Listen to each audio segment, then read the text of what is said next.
Olá, shalom a todos, aqui é o pastor Fernando Gonçalves com mais um vídeo para vocês. Sabemos que amanhã, após a virada do dia, vai começar a festa bíblica chamada Pessa.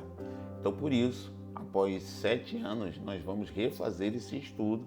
Com certeza, se procurar aqui no canal do Convívio do Reino, você vai encontrar já esse vídeo, mas estamos num outro momento, numa outra época e precisamos, junto com você, estudar isso juntos, se preparar para essa grande data profética. Pai, em nome do Senhor Jesus, o Senhor venha tomar a frente e a direção desse estudo, nos dê sabedoria, conhecimento, entendimento, discernimento, eloquência, ousadia, intrepidez, que tudo que acontecer aqui seja para a honra e glória do teu santo e poderoso nome, em nome de Jesus. Amém e amém. Então, vamos lá. Abrir o estúdio aqui, pronto. Quando nós começamos a falar de festa bíblica, os ministérios proféticos que cada pessoa tem, ela tem que acompanhar as datas proféticas. E dentro das escrituras existe um calendário, existe uma ordenança, desde Gênesis 1:14, sobre a questão de que nós devemos celebrar o Senhor. Mais à frente você vai ver isso um pouco melhor. Mas deixa eu dar um panorama, que daqui a pouco nós vamos ver, acredito eu, no próximo slide, mas em Gênesis 1:14, vai estar escrito assim, ó. E disse Deus, haja luzeiros na expansão dos céus, para fazer separação entre o dia e a noite, e que seja para sinais, para estações, Pessa, Shavuot, Sukkot, para dias, sábados e para anos, que é a Shemitah e o Jubileu, ok? Dando um panorama rapidamente, o Shabá, ele é sempre comemorado no 7º dia, Dentro do calendário nosso, do Ocidente, que é diferente dos judeus, o Shabá é o nosso sábado. Existem igrejas que não é só adventista, existe igreja que observa o sábado de maneira de descansar, de dedicar aquele dia ao Senhor. O Shabá é um dia dedicado ao Senhor. Ele começa nas 18 horas da sexta-feira e vai até 18 horas do sábado, ok? Isso é o Shabá. A Shemitah são os Shabás ou sábados anuais. Cada um ano é um dia da semana. Então, a cada 7 anos tem-se a Shemitah, ok? Toda Shemitah ela dá uma mudança muito forte no mundo espiritual e no mundo físico.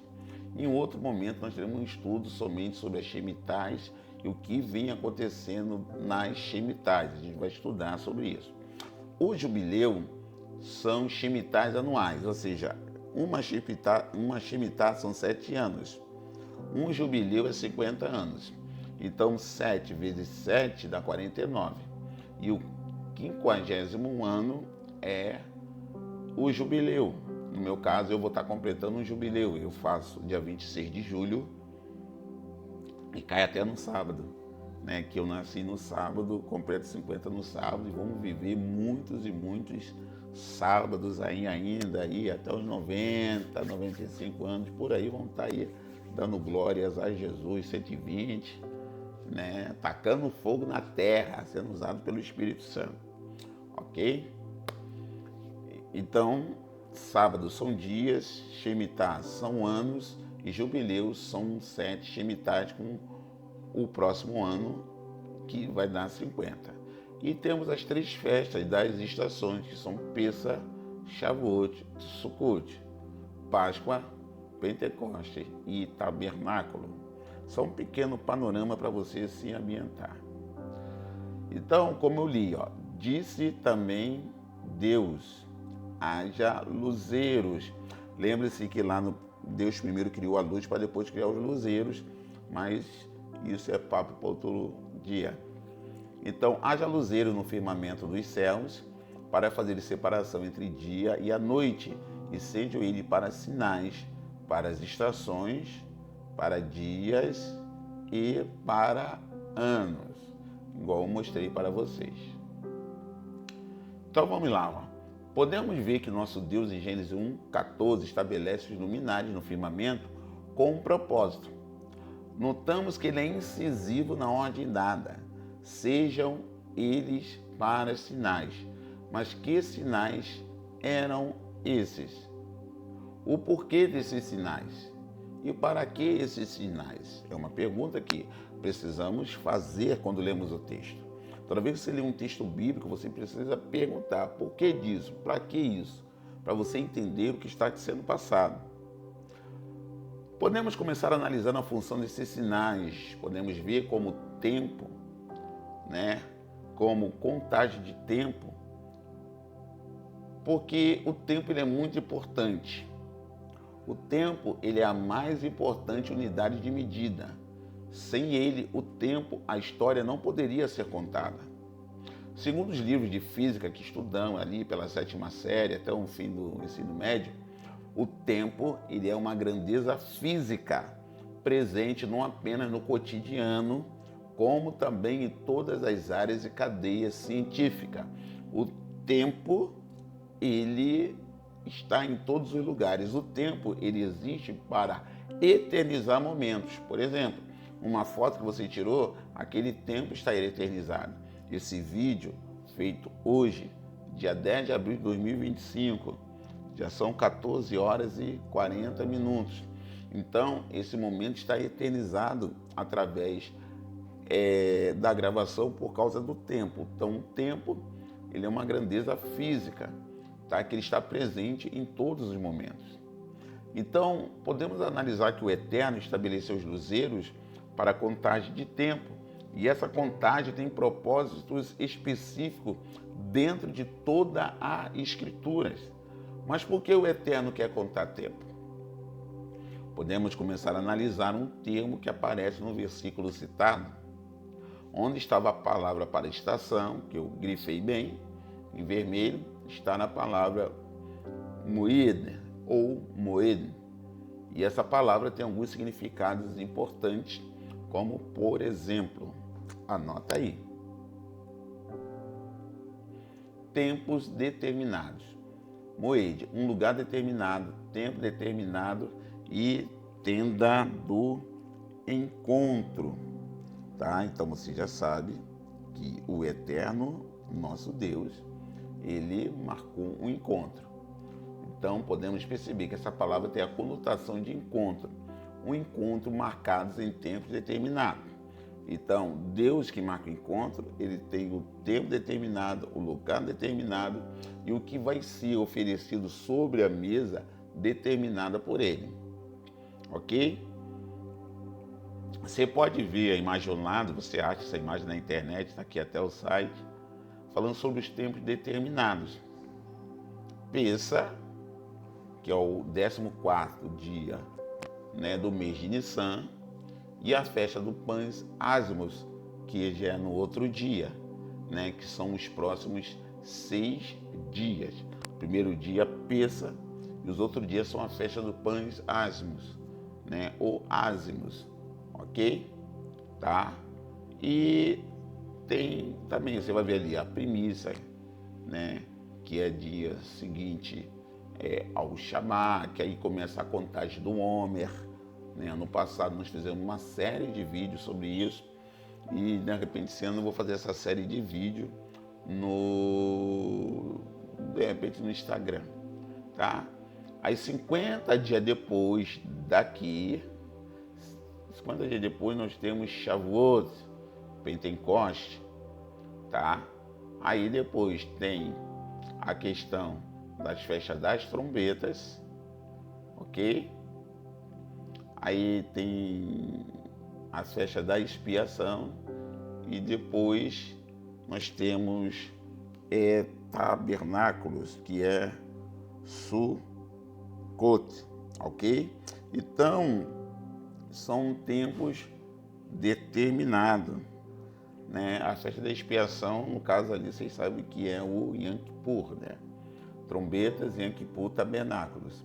Então, temos 3 moedos cumpridos, Estamos falando aqui sobre a morte, ressurreição e vida de Cristo.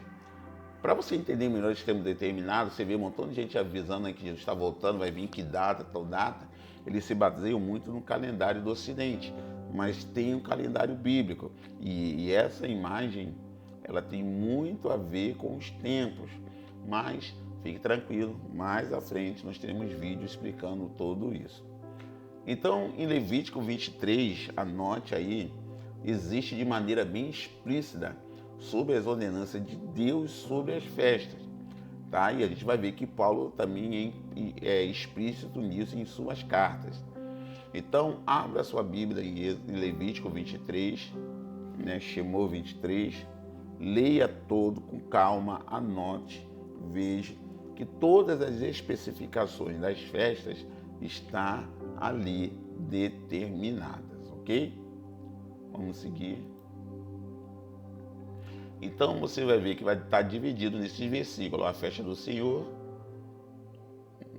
o sábado, né? 1, 2, os versículos. Depois vai vir a Páscoa e os pães ázimos, as festas dos primeiros frutos, que são as sementes, que é a preparação para Pentecostes, Shavuot. Entre pães ázimos e Shavuot, aqui no meio, tá? Eu não coloquei aqui. Tem a peça Sheni, que é a peça da segunda chance, tá? E etc e tal. Aí tá aqui, as que caíram deviam ser deixadas para os pobres, o que era recolhido de Shavuot, etc tal. Depois vai vir a festa das trombetas, depois o grande dia da expiação e depois Sukkot. Então, isso tudo está lá em em Êxodo 23, né? Então, Levítico 23, ok? Então, vamos já dar uma olhadinha, só conferir um negócio aqui.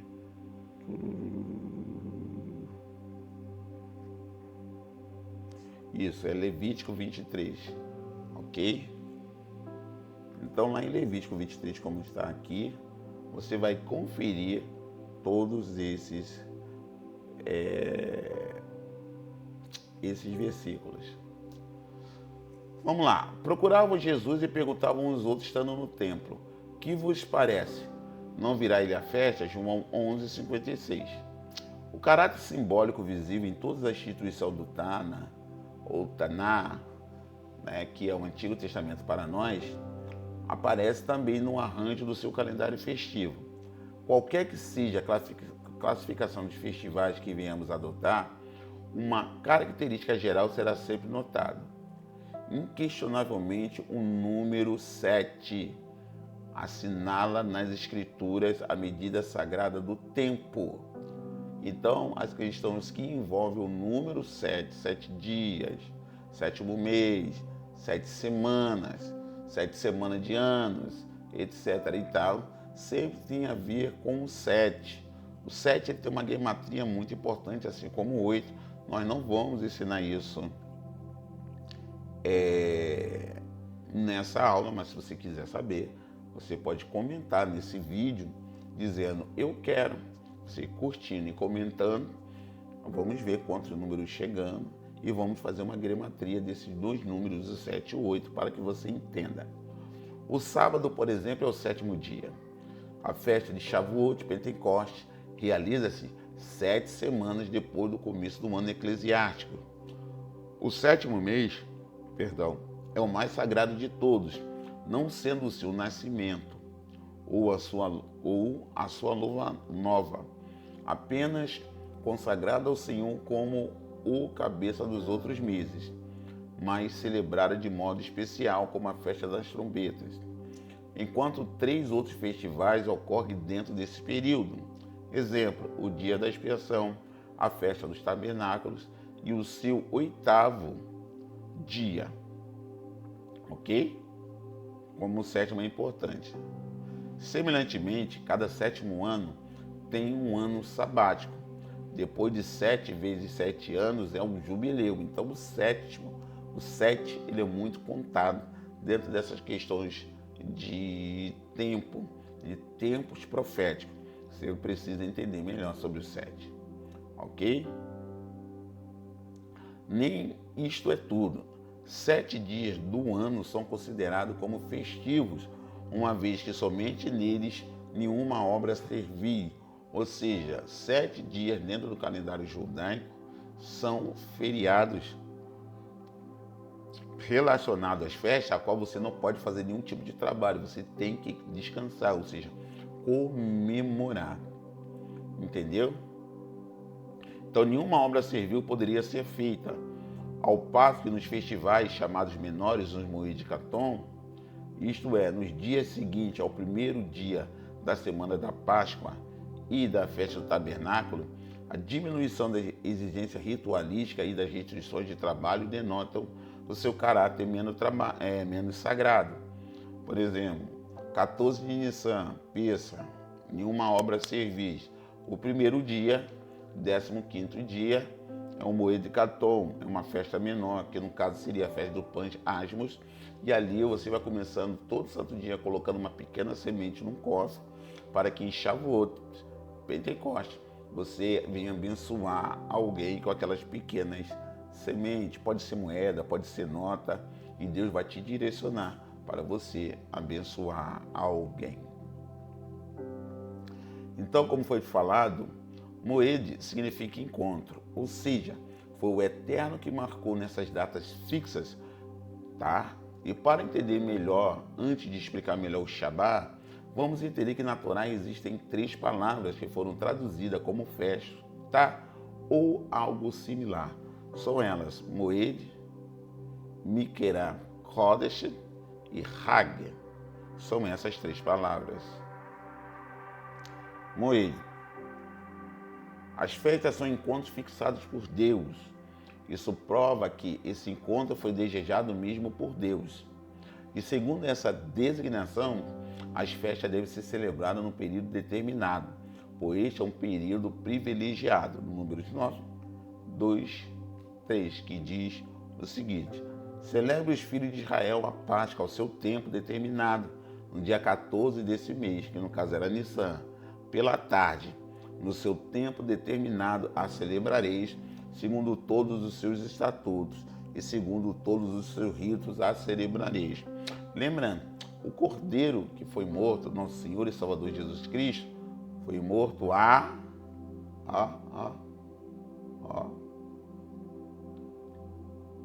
Ele foi morto em 14 de Nissan, daquela época, e tudo começou pela tarde.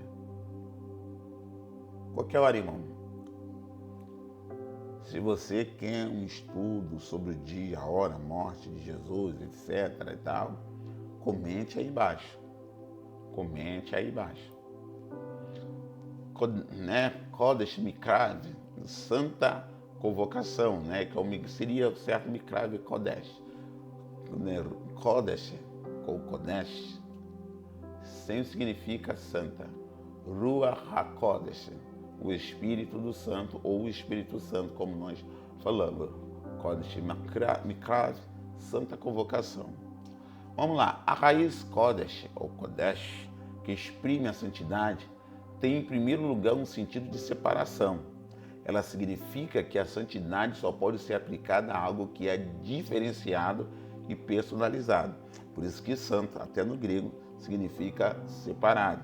Por isso que é usado para falar conosco, para os cristãos, sobre santidade, sobre separação, é aplicada a palavra santo por causa do Kodesh, tá? Assim, a convocação é santa porque ela vem de Deus, o santo, e porque ela é um tempo colocado à parte por Deus e para Deus, um tempo diferente dos dias ordinários. Estas são as solenidades do Senhor, as santas Kodesh. Convocações, Mikrav, que convocareis ao seu tempo determinado. Levítico 23, versículo 4. Portanto, as convocações são santas. Hagag, círculo. A palavra Hagag lembra a ideia de círculo, irmãos.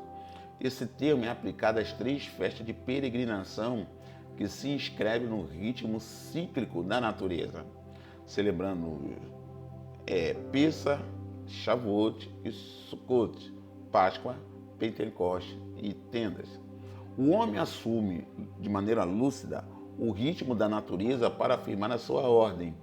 Enfim, essas três denominações das festas nos mostram a parte do homem na organização do ano.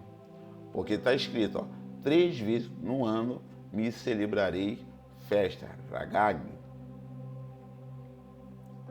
E este dia vos será por memória. Celebrar-o-eis por festa, Rag. Pessa, festa Pessa ao Senhor. Nas vossas gerações o celebreis por estatuto perpétuo. Também guardarei a festa, Rag das semanas. Então você está vendo que as festas estão ali, Ragag e Rag, falando que elas são cíclicas. Elas giram todo um ciclo onde eu e você estamos envolvidos. Por isso, quando nós paramos para estudar e entender, você começa a discernir e começa até a usufruir dessas bênçãos, dessas festas que foi o Senhor que criou. Fala aos filhos de Israel dizendo, aos 15 dias deste mês, 7º será a festa Hag dos tabernáculos, ao Senhor por 7 dias, Levítico 33, 24. São essas 3 palavras que nós vemos trabalhar para o sentido explicativo das festas. Então, as festas tempos determinados, santa convocação e círculos. Ok? Vamos seguir. Pessa. Essas são as solenidades do Senhor, as santas convocações que convocarei o seu tempo determinado. Então, no primeiro mês, que é Nissan, ao 14 do mês pela tarde, é a Pessa do Senhor. Isso aqui é o tetragrama, Yud, Rei, Vav, Rei, um nome impronunciável do nosso Deus. E aos 15 dias desse mês é a festa dos pães ázimos do Senhor. 7 dias comereis pães ázimos, e no primeiro dia tereis santa convocação. Nenhum trabalho servil fareis, mas 7 dias oferei oferta queimada ao Senhor, e ao 7º dia haverá santa convocação, e nenhum trabalho servil vocês fareis. Então a Pessa no 14º, e a contagem do Moed, que eles faziam o seguinte, primeira noite, tá? Pessa. Da segunda noite até a 7ª, festa dos pães ázimos, aonde teria a contagem do homem. A contagem do homem, eles tinham pequenos, eu vou falar frascos, mas a palavra não vai ser essa, pequenos frascos, a qual todo dia de manhã ou à noite, após recitar uma bênção, eles derramavam aquilo, isso todos os dias até completar 49 dias, para que em Shavuot, Pentecostes, aquilo era trazido como uma bênção, uma oferta na vida dos levitas, nas vidas dos sacerdotes. Mas fique tranquilo, nós vamos fazer isso também. A Páscoa está dividida em 4 festas. A Pessa, entendeu? A Pessa, passar por cima. Levítico 23, 4, 5, você pode conferir aí. Pães ázimos, que é o Hamatzot, pão sem fermento. Como acabei de explicar, o homem contado a cada dia após o anoitecer da segunda noite de Pessa até a noite anterior de Shavuot. Nós temos as festas das primícias, que é o Reshitivar, que é um princípio melhor. E nós temos a Pessa Shenim, a Páscoa da segunda chance, ou a segunda Páscoa, que está lá em Números 9, dos 6 aos 12, porque quem não pôde participar da primeira Pessa por algum motivo, por estar impuro, por ter enterrado alguém, por ter tocado em animal morto, etc. e tal, 30 dias depois tinha essa questão da segunda chance. Você vai ver isso também no Novo Testamento, lá em João capítulo 21, que 30 dias após, e segundo os exegetas, Jesus vai preparar uma ceia ali, quando o pessoal estava desviado, pessoal estava lá pescando, etc e tal, entendeu? Então, dentro desse período, vai ter a peça da segunda chance. Lembrando que Jesus morre, ressuscita, e Jesus fica 40 dias ali com eles. Então, a peça Sheni vai acontecer nesse tempo. A peça, a Páscoa, significa passagem ou transição. A primeira Páscoa foi quando Deus determinou que o povo matasse o cordeiro e passasse seu sangue nos umbrais, nas vigas das portas, para que o anjo da morte que estaria passando ali, queridos, não viesse ferir os primogênitos de Israel. Então, isso marcou muito a saída do povo do cativeiro egípcio para a liberdade com Deus. Por isso que Nissan é um mês do milagre sobre milagre, porque tem a festa da passagem, a festa da libertação, a festa do milagre. Eu quero declarar o milagre do Senhor sobre a sua casa, sobre a sua vida, sobre o seu ministério, sobre todas as áreas. Receba um milagre sobre milagres, em nome de Jesus, assim como eu recebo. Amém? Tem uma citação que eu coloquei aqui, que vem dos livros judaicos, porque no Haggadah da Pessa, que é um livro da cerimônia da Pessa, vem escrito assim, ó: este é o pão da miséria que nossos ancestrais comeram na terra do Egito. Qualquer um que esteja faminto deve vir e comer. Qualquer um que esteja em necessidade deve vir e participar do sacrifício da Pessa. Agora estamos aqui. No próximo ano estaremos na terra de Israel. Este ano somos escravos e no próximo ano seremos livres. Eles citam isso quando eles vão partir o pão, tá? Então, a gente precisa entender que a Pessa, a Páscoa, ela é uma mudança de quadro na vida das pessoas. Toda a contextualização sobre essa festa tem a ver com isso. Foi assim com o povo do Egito e foi assim com a humanidade com a morte de Jesus. Mudança de quadro, mudança de vida. Pessa é o momento para mudar de vida, mudar de história. É nessa festa que você precisa se posicionar. Os judeus rasgam o pão e citam Sabrahá, e a morte de Yeshua, que teve o seu corpo dilacerado e seu sangue derramado na cruz, é o que traz vida para todos nós. Então eu quero te afirmar que você está no tempo profético de grandes e verdadeiras mudanças na minha, na sua, na nossa vida. 1 Coríntios 5, versículos 7 ao 8, vai dizer assim: lançai fora o velho fermento para que sejais nova massa, como sois de fato sem um fermento, pois também Cristo, nosso Cordeiro Pascual, foi imolado. Por isso celebramos a festa não com velho fermento, e nem com o fermento da maldade e da malícia, e sim com os asmos da sinceridade e da verdade. Então você pode notar que o apóstolo Paulo, ele não cessa a questão da Pessa, mas que as pessoas têm um entendimento correto do seu significado, que é Yeshua. Então está aqui o osso do cordeiro, o ovo, né? Está aqui as ervas amargas e tal, toda a contextualização do que até hoje os judeus eles usam nesse prato da Pessa, ok? A celebração. Deixa eu ver aqui se minha foto não está. Deixa eu fechar minha foto um pouco, que aí vai ficar melhor.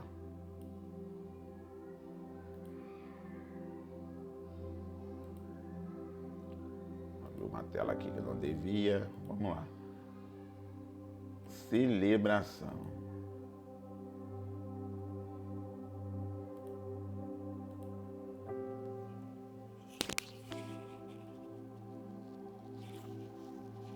Celebração da Pessa. Chegou, porém, o dia dos ázimos, e que importava sacrificar a Páscoa. Lucas capítulo 22, versículo 7. Outra citação.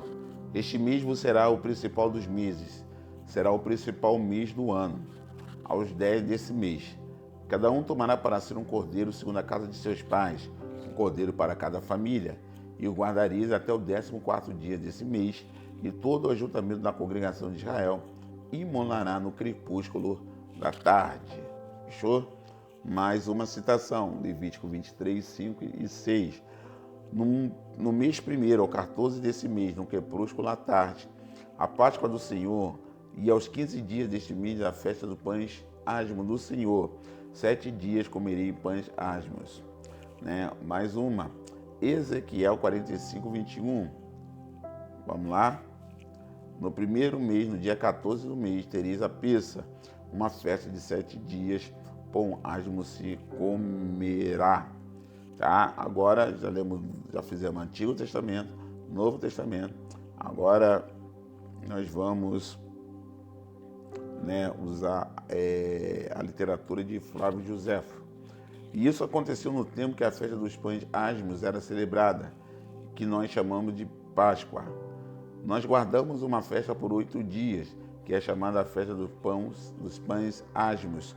E na festa dos pães asmos, que agora tinha chegada, sendo o 14º dia do mês, Santicos, ou em hebraico, Nissan. Então, viemos literatura do Novo Testamento, do Antigo Testamento, e uma literatura de um judeu, Flávio Joséfo, amplamente conhecido e bem aceito dentro da comunidade cristã. E agora, lembra que eu falei de Lucas 22? Olha como na época de Jesus eram feitos a celebração, diferente de nós como fazemos a ceia. Chegada a hora, ele se pôs na mesa, e com ele os 12 apóstolos, e disse-lhe: desejei muito comer convosco essa Páscoa, antes que padeça, porque eu vos digo que não a comerei mais até que ela se cumpra no reino de Deus. Cristo falando dele.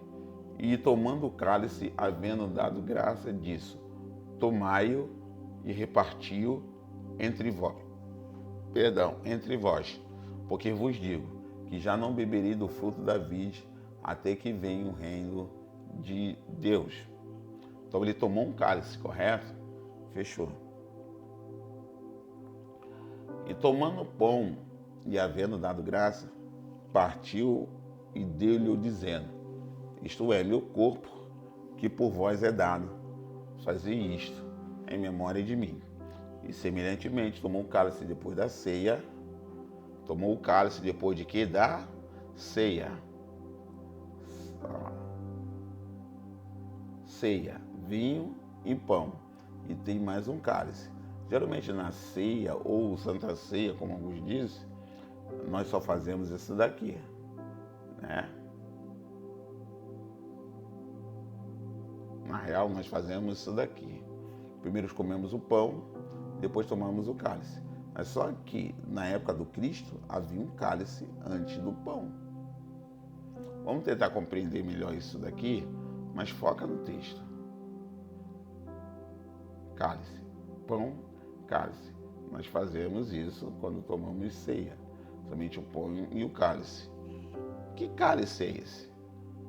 Tem mais cálice antes? Tem mais cálice depois? Vamos conferir no próximo slide. É isso aí, os cálices. Na verdade, são 4 cálices, tá? Na época do Cristo. São 4 cálices e mais esse pão. Vamos entender melhor. Por que Lucas fala-se em mais de um cálice? O que isso pode representar? Os judeus até hoje celebram a Páscoa com 4 cálices. E nesse momento você deve estar se perguntando de onde veio a ideia dos 4 cálices. Na real, eles usam 5, né? Que o quinto é para Elias, que eles estão esperando Elias voltar, né? Os exegetas judeus observaram um detalhe interessante no livro de Êxodo 6, versículo 6 e 7, onde há 4 verbos que se destacam. Então vamos lá, leia aí Êxodo 6, do 6 ao 7, diz assim: portanto, dizes ao filho de Israel: eu sou o Senhor e vos tirarei debaixo da carga do Egito, vos livrarei da sua servidão, vos resgatarei com braço estendido e com grandes manifestações de julgamento, e tornar-vos-ei por meu povo, serei vosso Deus, e saberei que eu, o Senhor, vosso Deus, que vos tirou debaixo das cargas do Egito. Então, eles perceberam alguns verbos como tirarei, yatsar, natsal, gaal e lakar. Então, tem tirar, livrar, resgatar e tomar. Mas vamos, no próximo slide, aprender melhor essa situação.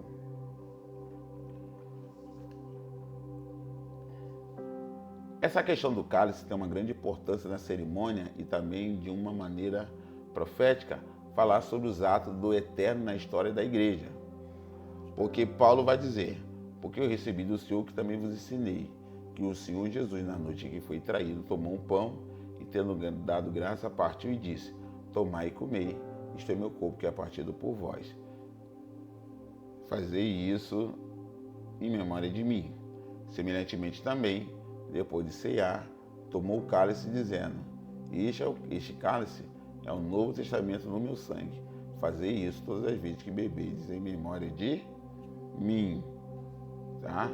E depois de 2 dias dos pães asmos, navegamos de Filipos, e em 5 dias vamos ter com eles a Troade, onde estivemos 7 dias. Então, você vê no Novo Testamento a questão dos dias, a questão dos cálices, as questões da festa do pães ázimos, está escrito no Novo Testamento, mas vamos se aprofundar um pouco melhor nisso tudo.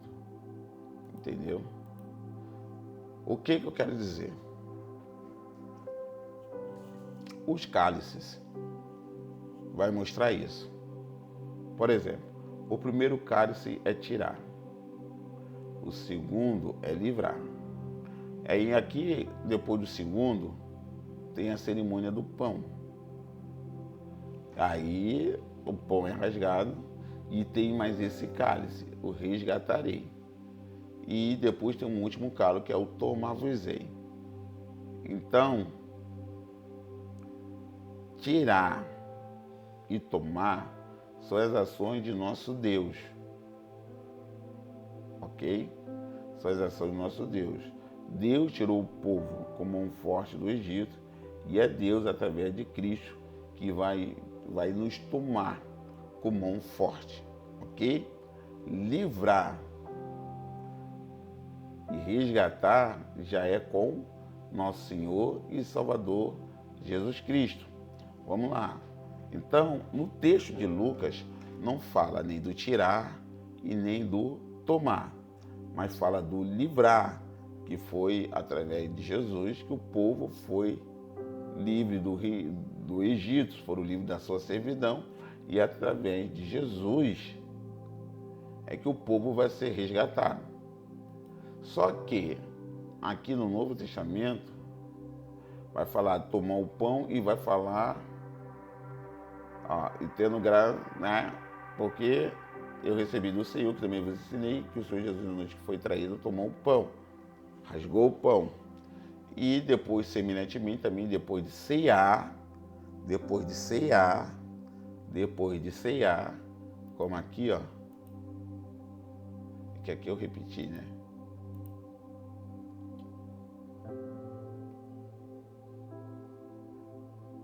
Depois de ceiar, tá vendo em Lucas? Depois de ceiar, que ele já tinha tomado o segundo cálice e comeu o pão. Só que aqui não fala do segundo cálice. Por quê? Porque a função da igreja é essa aqui, ó. Cadê? Resgatar. O galo é da igreja. Deus tira, Jesus livra, a igreja resgata e Deus vem tomar, através de Cristo, vem buscar a igreja. Então, na questão dos cálices, tem esse significado profético, entendeu?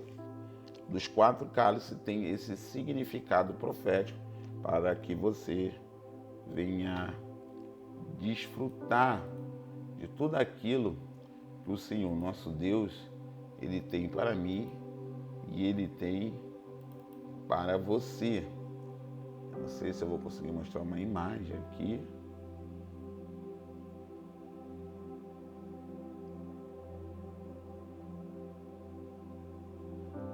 entendeu? Deixa eu ver se eu consigo aumentar uma imagem aqui.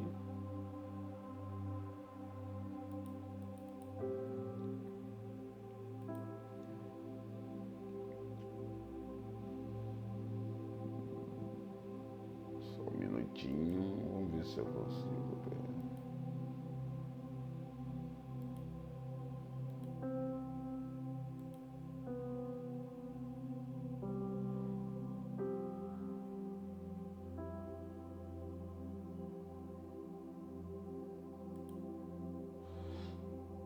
Porque o apóstolo Paulo cita apenas um cálice. Vocês estão vendo aí? Ok, tá aí passando aí na gravação.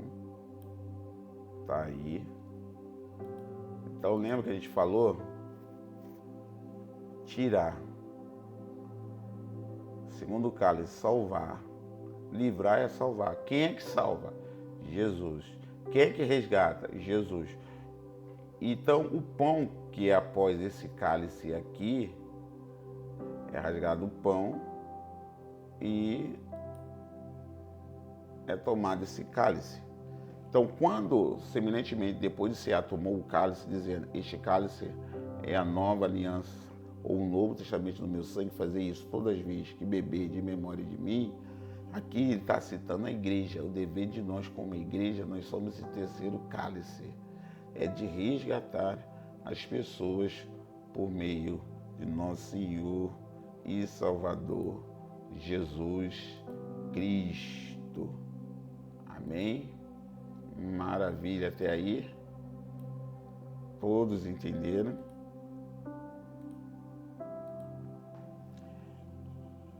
E logo após nós temos, que está escrito na Torá, a contagem do Homer. E contareis para vós do dia posterior ao Shabá, desde o dia em que tiverdes trazido o Homer da movimentação.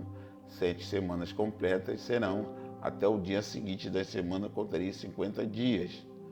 Esse versículo nos ordena contar 7 semanas desde o momento que o Homer, ou Homer, é a nova oferenda de cevada, fosse trazida ao templo de Jerusalém, ou seja, desde o dia de 16 de Nissan.